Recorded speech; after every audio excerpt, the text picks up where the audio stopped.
by 13, 14, I got out of special ed. I hit sports. I think I had a bit of a dark side.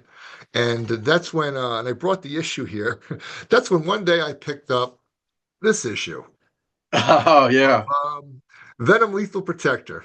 Certainly entertained or channeled some darker feelings on my part.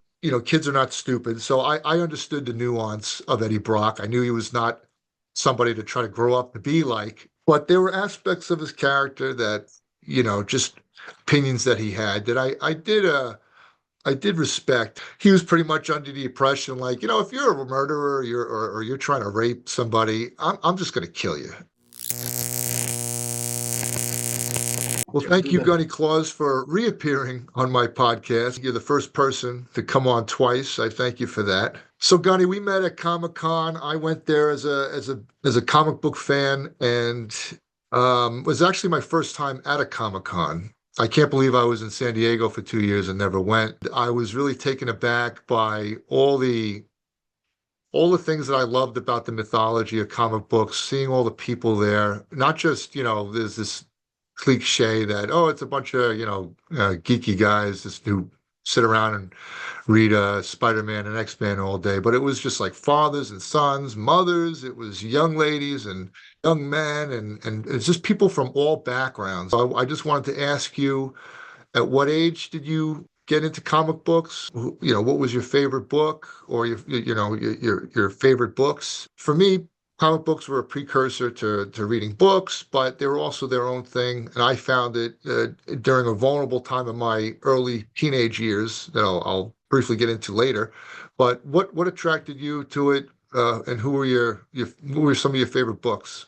Initially, I think, like any kids, you start off with the basics, either Archie, Batman, Superman, you know, uh, and then you start feeling it out and you start seeing things that you like.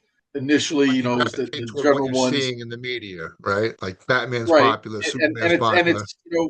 back then there weren't comic book stores. If you wanted a comic book, you went to either I'm really going to date myself here. You went to Walmart, or you went to the drugstore, and they would have a comic book stand, and there would be maybe 20, 30 comics, and there wasn't a No really comic book wide. stores. No official comic book stores, which I remember from the 90s, but nothing like that before then, huh?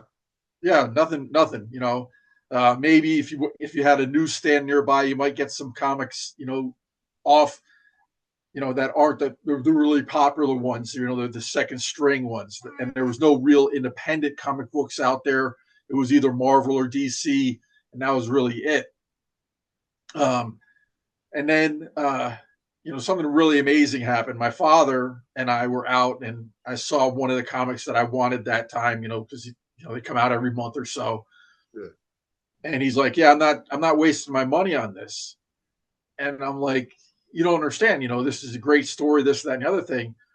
And I used a word. I can't remember what the word was now, but it wasn't a word that my father thought that a person at my age would know.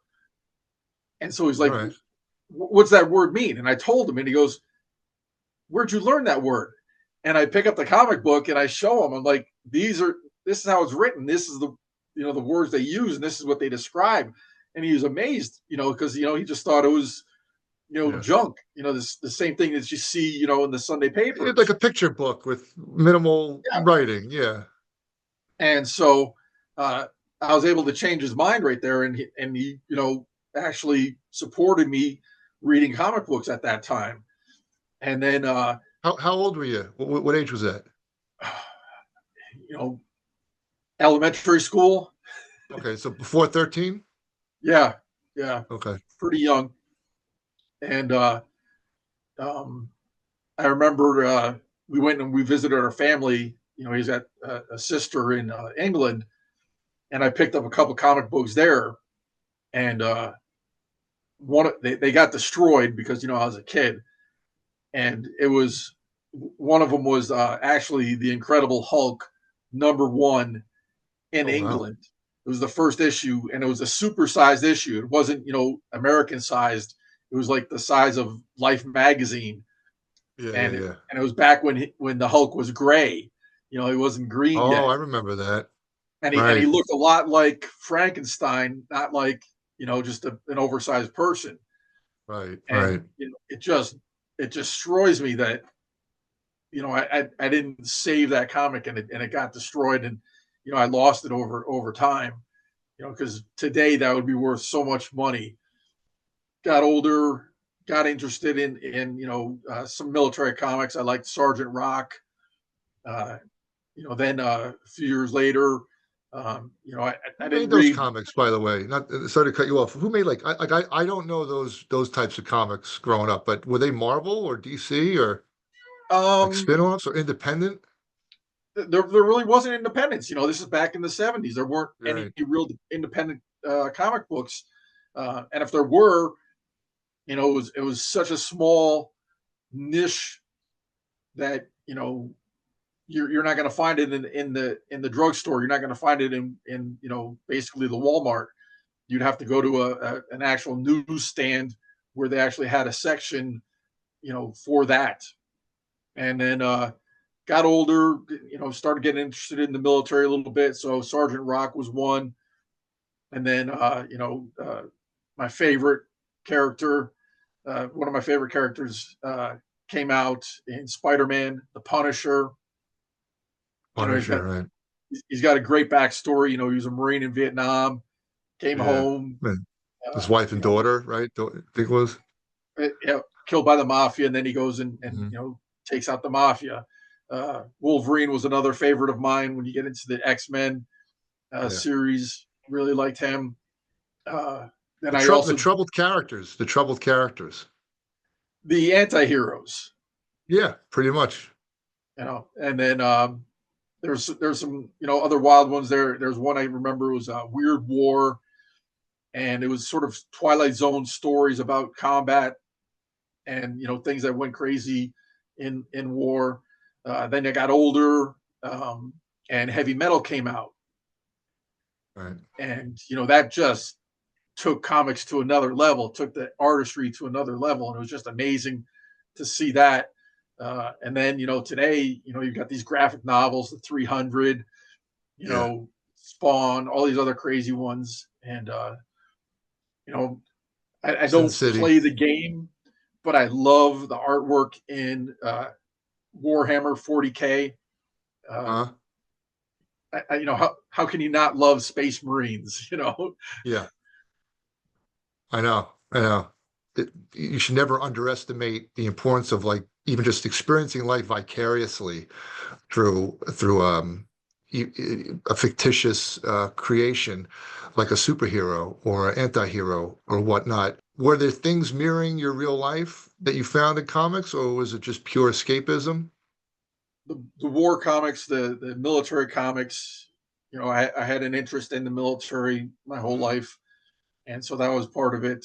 Um, as we discussed before, I was an orphan, You're an and I orphan, didn't know right? who my biological parents were, and so that drew me towards the depending on how when you know the character, either Logan X or Wolverine, he didn't know his history, didn't know his past, and so there was that big question for him, so it drew me towards that character, and What you said in the last podcast when you did find your biological family, you were surprised by how many were serving in the military, right? Or the military connection with your biological family? so my grandfather had been in the Army Air Corps during World War II in the Pacific. uh, I have two half brothers. The oldest of the two half brothers, he was in the Air Force, and my mother, both her husbands had been Navy. Yeah.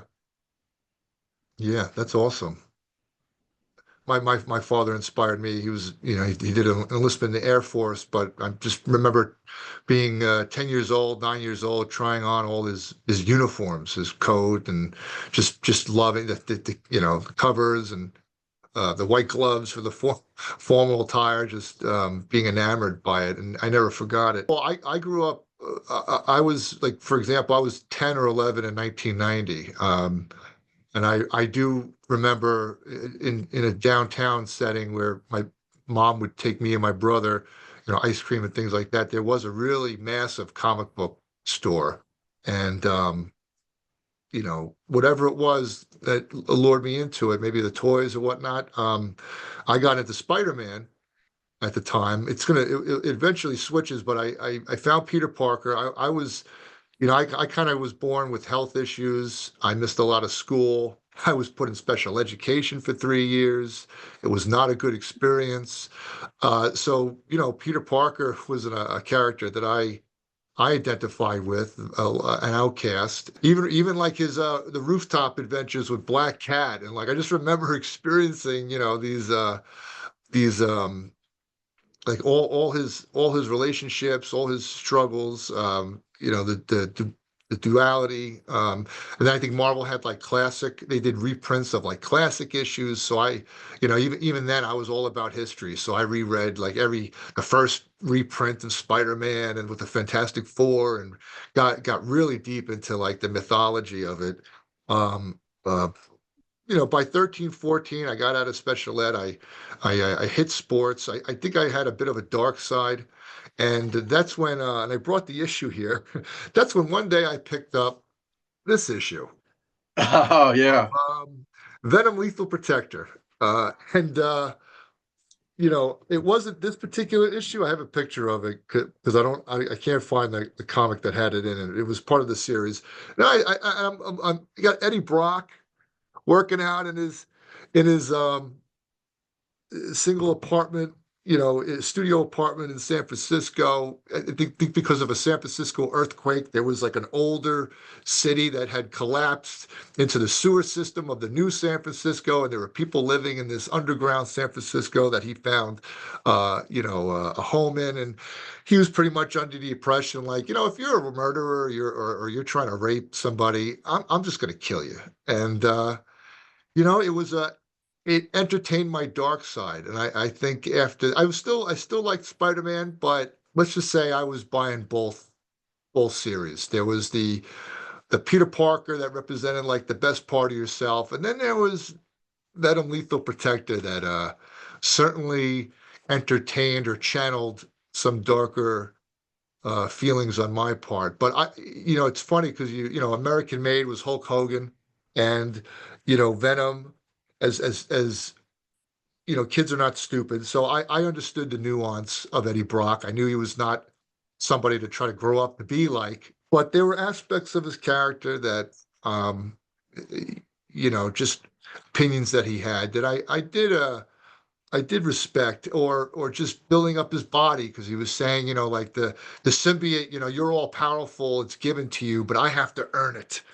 And just that attitude of you're going to earn everything you get, you're going to earn your muscles, you're going to earn, uh, just, yeah, I remember one of my football coaches, one of the line coaches, in one of the last pep talks he gave, he says, you're going to go out there and you're not gonna achieve anything unless you earn it. If you feel like you deserve to win, then you don't deserve anything unless you go out there and earn it. And so just going back to living vicariously through characters, the importance of coaches, just like what you were talking about, you clearly there was some modeling going on there between you and these the military comics, and I'm sure you went into the Marine Corps as a young man with certain anchors in place that you had cultivated and developed on your own by just living vicariously through these characters. And to go to Comic-Con, I met you there, and I talked to a few people there, and it was just amazing. It was just to see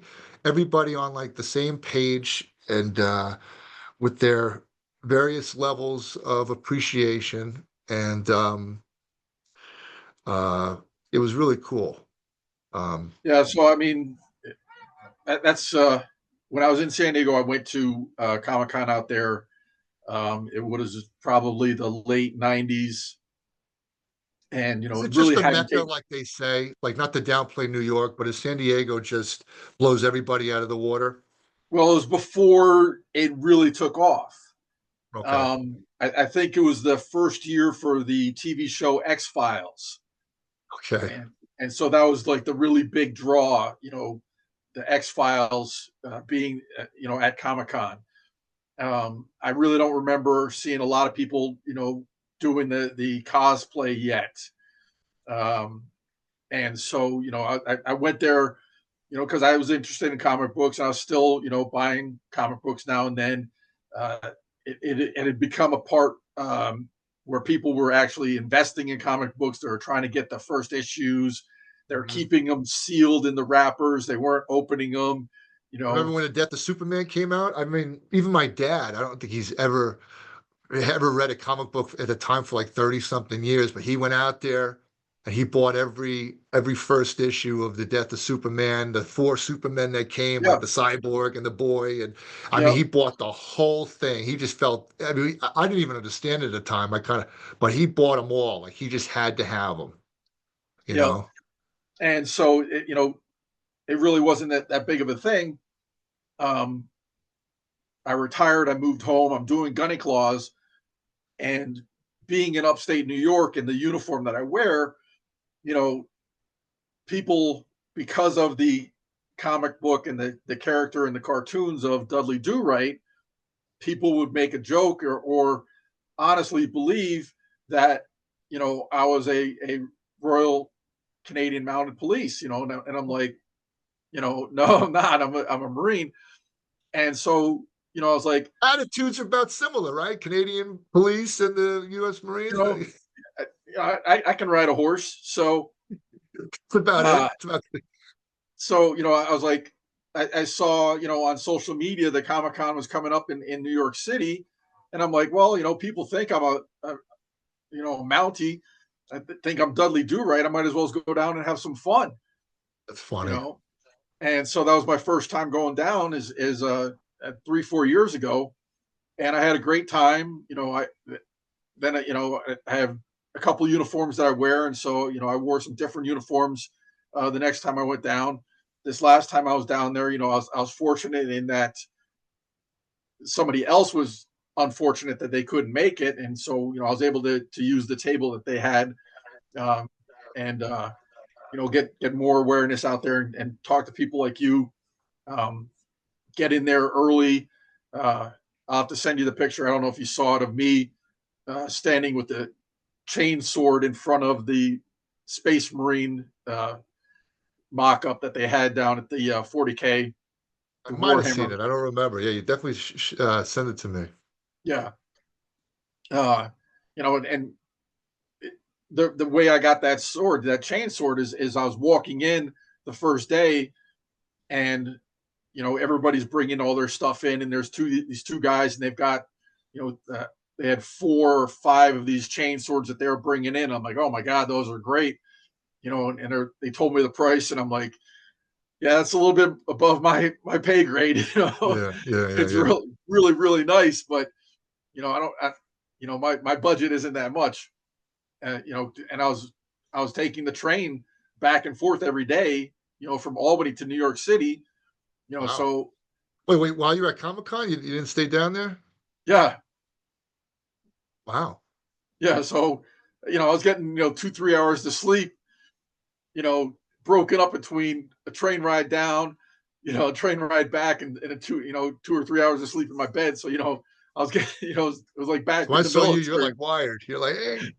It was like being back in the military. Yeah, Sleep when you can. yeah, yeah. That's true. And so I took that table over the second day, and just by happenstance, the gentleman that had those chain swords were, one row over. And so we were talking, and they saw what I was doing, and they're like, hey, this is really cool, and they donated the chainsaw to me. And Oh, i'm that's like cool. i'm like I can't pay you. I don't what can I do? And they're just like, hey, have it, do what you're going to do with it. And I was like, all right, great.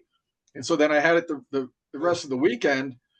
And you know by me having it and people coming up and talking to me and seeing me, I was able to send people over to their booth, and they sold the Yeah. remainder of the chain swords, and they did well that weekend because I was able to help them.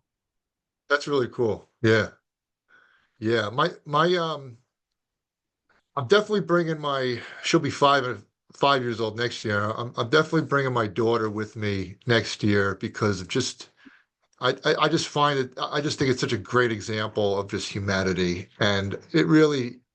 I mean, if it triggers my imagination at in my 40s, I can only imagine if a 5-year-old sees all that. But overall, my favorite element was just the regular comic book area with just people trying to sell their books, and you could just see how passionate they were about it, how much they enjoyed it. And, that's where you were. You were by the more of this just the comic books because there is a lot of stuff. Even I was just going over my head. I've I'm not knocking it, but I'm not really much into.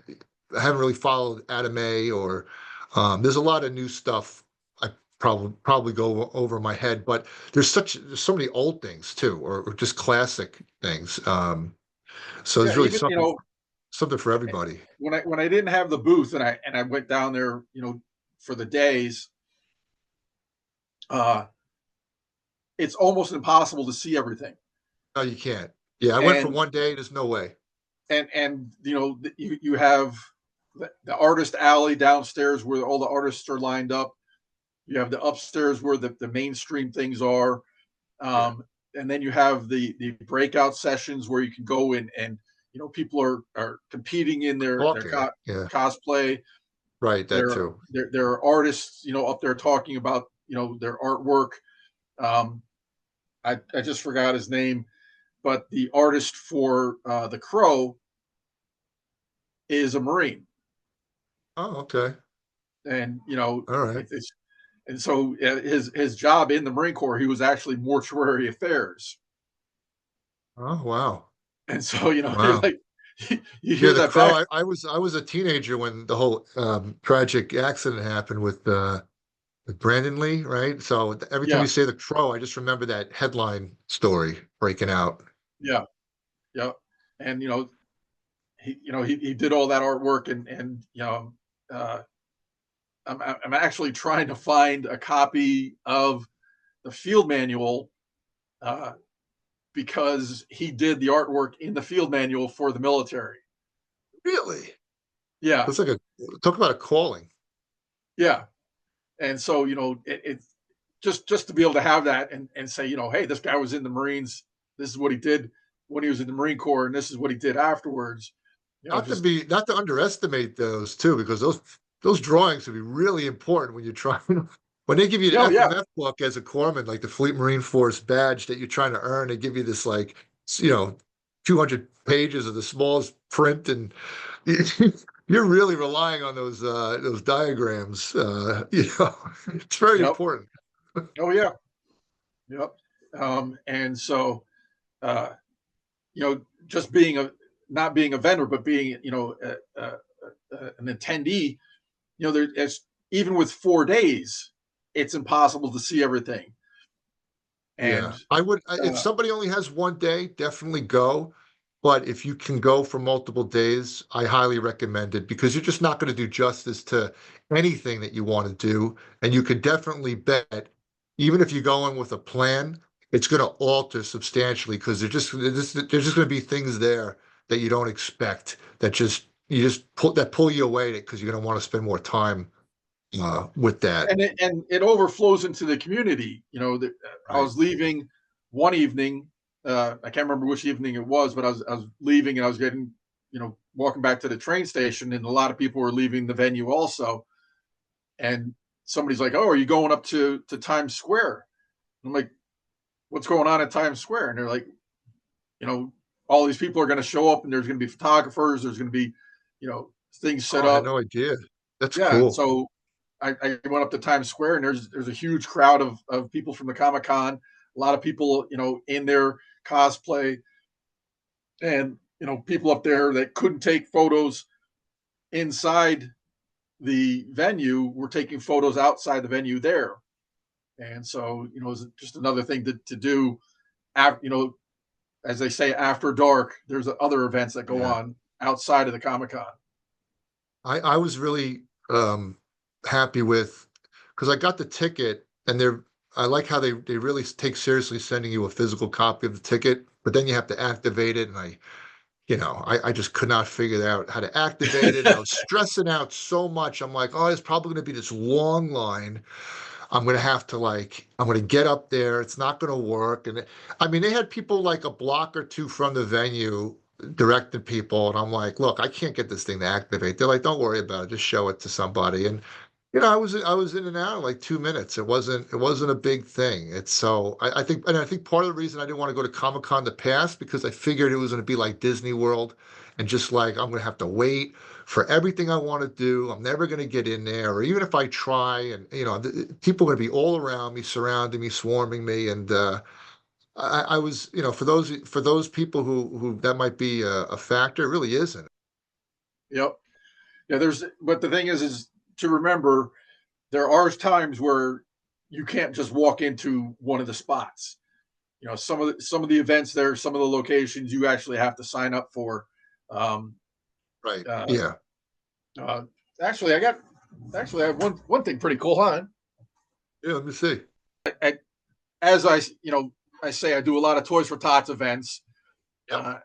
and up here, there'll be uh, Comic Cons, and there'll be also yard sales and things like that. And I was at an event supporting Toys for Tots, and one of the vendors had. Oh You shoot. see, Yeah. Look, I see that. yeah, so Wow. it's the T1000, and if you know my Yeah. social media, a good friend of mine who owns San Diego Harley, New York Mike, is good friends with Robert Patrick, and Oh, that's cool.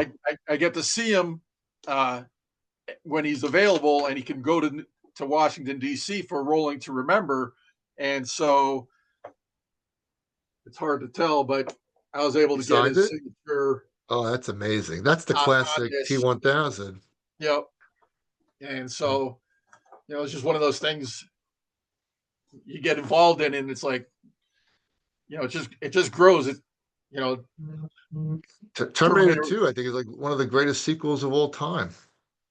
Yeah, Terminator 2. That's just the great thing is Robert Patrick is he's if you see his social media, he's a real human being. He's a great guy.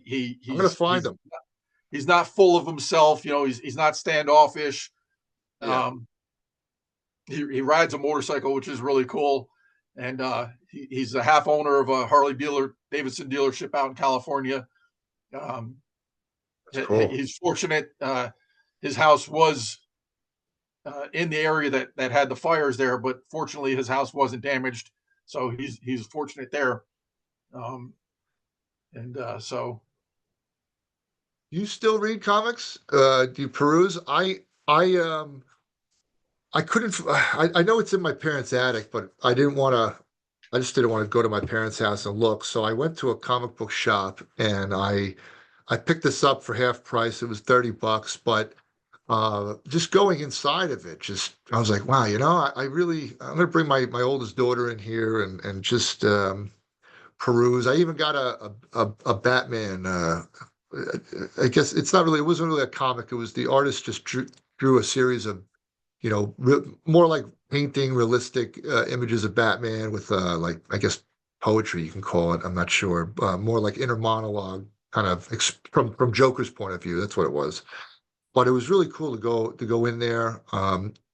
I'm actually working on a graphic novel on the side. I'm using AI to illustrate. I know it might sound sacrilegious, but I just had a story that I had to get out of me, and something I do on the side. But it was really cool to go in there and just see all this great artwork. But is there anything that you still read or keep in touch with in here and there? so at the Comic Con, of course, I'll look for things that I don't have that would be interested in getting. Um, there's several comic book stores here. One's in the big mall, you know, and I really don't like going into the mall because it's more crowded than Comic Con, and it's a pain in the butt, Right. you know. Yeah. But if since I'm retired, I can go in there during the week, and every once in a while I'll go in there. There's a couple independent ones that are outside the mall, um, but with the economy the way it is, everybody's having a tough time, and the brick and mortar locations are really having a tough time because Yeah, you I'm know hearing about that. you can go online and get whatever you want, have it shipped to you through Amazon or eBay or Etsy or whatever, and you know As much as I do utilize that, but I was when I was visiting my in-laws in South Carolina, there was a Barnes and Noble. And here where I am in New York, like I remember being, in my a teenager, 16, 17, and going to Barnes and Noble a lot. I was into not just books, but I was into screenwriting and filmmaking, and I would buy a lot of books there. But like comic book shops, like recently walking into one, there's like you gain a lot by just perusing. There's so many things you might not think about or think to search for online when you're shopping online that you just happens to enter your field of vision at a store when you're looking for a title. yeah, That's something I think is going to affect those titles that people might not uh, know, uh, might not otherwise have discovered when these brick and mortar stores, it seems like eventually there's just going to be so little so few stores to go to, but that there's so much to be gained by perusing. It's kind of crazy, and you won't get that by shopping online. yeah. And the stores here, they utilize every square inch of space. It's Yeah, all they do. taken up. There's one that I go by when I go down to New York City. It's on the second floor, uh, second and third floor of a building. The first floor is a little pizza shop, so I have a slice of pizza. Then I go up and look around the comic book store, and it's there's just so much stuff every time you go in there. Yeah, You're just overwhelmed sometimes by everything that's in there. It changes. So many new things come out. Some old stuff yeah. gets reissued. You'll Some of the stuff. peruse. Talking about perusing, you can easily peruse for 30 minutes just before you even get to what you're looking for. Oh yeah, yep, Well, two quick stories. I This comic book store I'm talking about, I went with my wife to get shoes for my kids. Like a store for tiny human beings, and I was kind of like I'm kind of like I do all the hard labor and the moving and the driving, and then it's just like, you know what? I'm just gonna go check out this comic book store. You go do your thing. Uh, I went into the place, and it's just like there's this old Marine vet, like he's in a wheelchair, he's sitting behind the counter. I don't even think he works there, but he's just friends with the owner, who's another Marine vet. It was such a great great energy. Um, uh, but I, but the owner of the store for my kids, I was talking to him about the comic book store. He knows the guys on a first name basis. Obviously, they're neighbors, but he was telling me, yeah, I just reread all of the Amazing Spider-Man comics that I own over the last that spans like 40 years. It took them a couple of years, to go back and to read every single comic, just to reread them. I mean, and he's got one issue. He said he's like, I've been offered 60 grand. He's like, I'll never sell it. And this guy, and you could just see, you could just feel the passion. And how, I mean, to even say, I got a $60,000 comic book, I'll never get rid of it. That just to kind of feed back into what I was saying with the community. Like, this stuff is really important. It's really important to people on a visceral level. Whether it's a kid like me coming out of special ed and getting bullied all the time, finding Peter Parker and Eddie Brock, or someone like you, an orphan growing up, finding these military themed books, or hey, Punisher and Eddie Brock are a lot alike. He's a lethal yep, protector. Um, yep. but finding these fictitious characters to live vicariously through, so important, especially for young boys. I feel. And they teach a lot of good life lessons. You know, there's very few comic books out there that uh, would lead somebody astray. Even the character may not be the best person in the world. The Punisher is not a great guy, you know, but his mission, what he's trying to do, is trying to make the world better, you know. Yeah. And Eddie Brock, Yeah. Spider-Man will only go so far when he captures a criminal. And It's almost like the 50s movies or 40s. They had like that code of conduct where yeah, like no matter how dark it got, the bad guy had to lose, or it is still in place in comic books. Like as dark as Eddie Brock or Frank, what's the Castle, Punisher's name? Frank Castle. Castle. As dark as they are, there is an overarching theme of good versus evil and good triumphing. Yeah, I can't say that word. Over evil.